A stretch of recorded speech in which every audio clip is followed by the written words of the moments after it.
Hello everyone, in this video, let us use Jira's REST API to find out if the user is part of a group or not.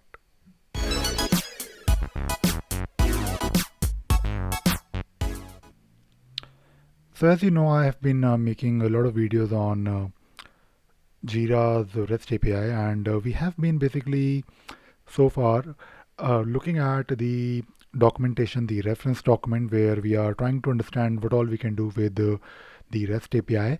And it is very important to first understand what all you can do with the REST API, and how you can also validate using, let us say, this Talend API tester. So I highly recommend you to take a look at this particular tool, and if you watch my videos in this series, you can see how I've been using this particular Talend API tester. And of course, this is not the only one. You also have some other browser extensions that you can use in case you want to quickly validate or do something with the Jira REST API, and of course any other tool that comes with the REST API. Now, I received a question on my channel where someone was asking about how to find out if a user is part of a group or not. Well, um, there are few ways of doing it. If you look at this particular documentation, and if you go to the groups here, you do have the option to get the group details, or maybe if you click on this uh, option here that says get users from group. Now the endpoint is get followed by, of course, the endpoint, which is REST API 3 slash group slash member. And if you look at the parameter that you need to pass, you basically need to pass your group name as your parameter. Now this is fine. It will give you some information about, not some information, but it will basically give you the information about, or it will give you the list of users in that particular group. So let us do that. Let us first try if this works or not. And I do have this endpoint, which is get user from a group. So basically, I'm using the same endpoint, API 3 group member, and I'm passing my group name equal to Jira Core users.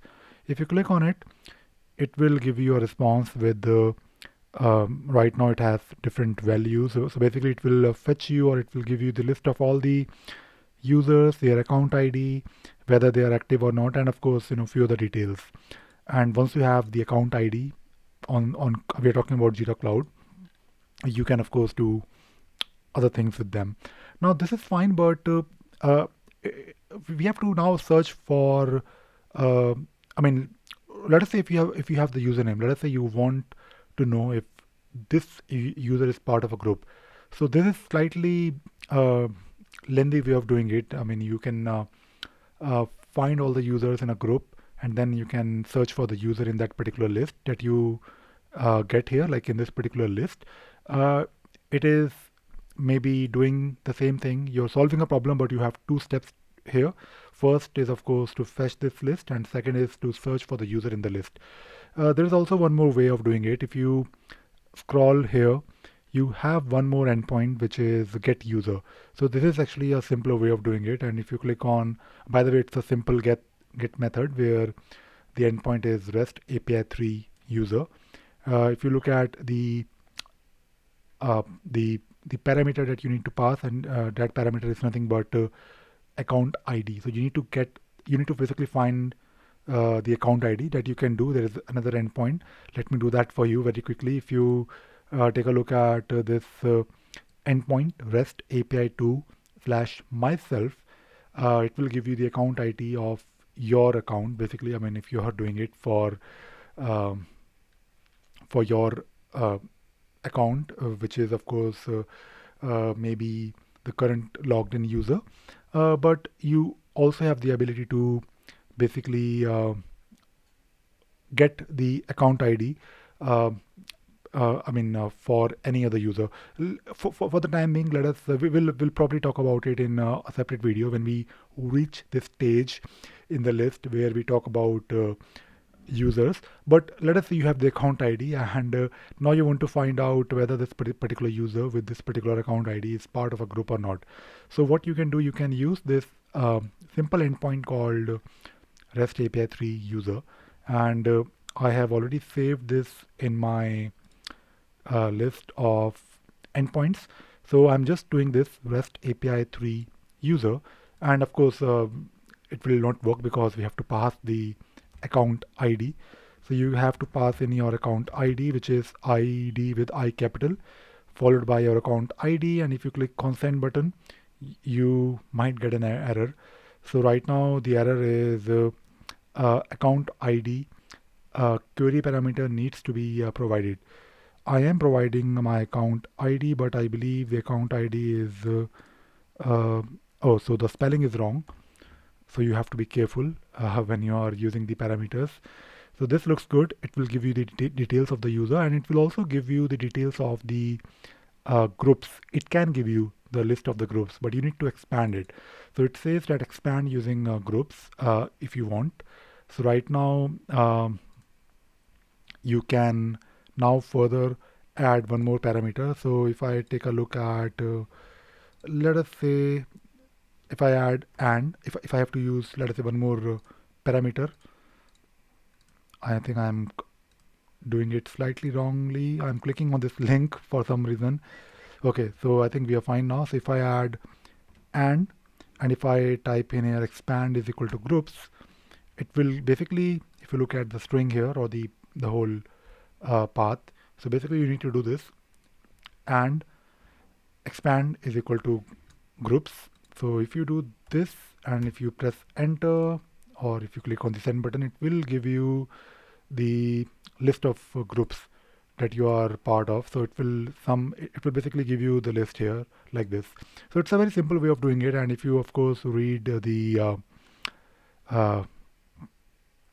documentation, you will be able to figure out what all you can do here with this particular endpoint. So of course this is just one way of doing it, and before I proceed further, I'll just quickly validate whether this endpoint is working or not, because it says right now that I am part of, because I'm doing it for myself, my account ID, it says that this user, which is Ravi Sagar, is part of site admin, site-admins group.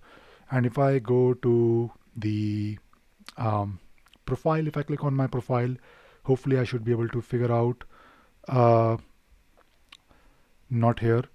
Let me click on the users and groups, the user management, because when you are on server, you can take a look at the groups when you go to the profile, user profile, but on cloud, we can always go to the user management.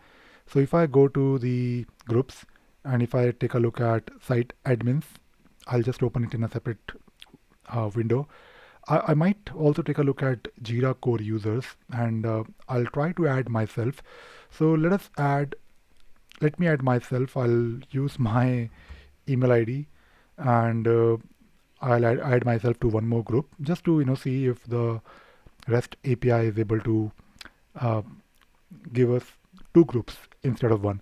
So yes, you can see here that site admins has my name, so the endpoint was working for me. But if I run this again, I hopefully should have two groups. So yes, that is correct. So I'm now able to see that the JSON is now showing us that this user, which is of course me, is part of Jira core users and site admins. So I actually created this video just to respond to a question that was asked on my community, and we will of course take a look at different endpoints or the most common endpoints, REST endpoints that we have for making our life easy. And the whole idea, the whole purpose of this particular video series on mastering Jira REST API, REST API is to basically learn about the capabilities of REST API, Jira REST API, and as I mentioned before, as I have been mentioning before in my previous videos, uh, I recommend you to also follow my Mastering Groovy playlist, where I'm of course talking about different things that you can do with Groovy. But in case you want to play with REST API, I will be covering that topic very soon, where I will be sharing code and helping you writing code to interact with REST API. And that particular video series is not really uh, I mean, it has nothing to do with Jira, but we'll be using, of course, Jira's example because why not? But if you want to learn how to use Groovy to call any REST endpoint of any tool, you can actually watch that particular video series, or you can start following my channel. But pretty soon we'll be basically doing all these things that we have been doing. Uh, of course, not for all the REST endpoints, but we'll be writing code to interact with the REST API, and of course we'll be taking few use cases so that you will learn how to use uh, Groovy to not only consume these REST endpoints, but if you're following these videos on Jira, mastering Jira REST API, you will also be able to play uh, with Groovy code. And right now, of course, we are doing everything on Talend API tester or any other tester that you might be using, that you might be familiar with. But we also need to do all these things using code. So I hope you have been enjoying these videos, and I hope you also learned something new today in this video, and you enjoyed watching this video. Thank you very much.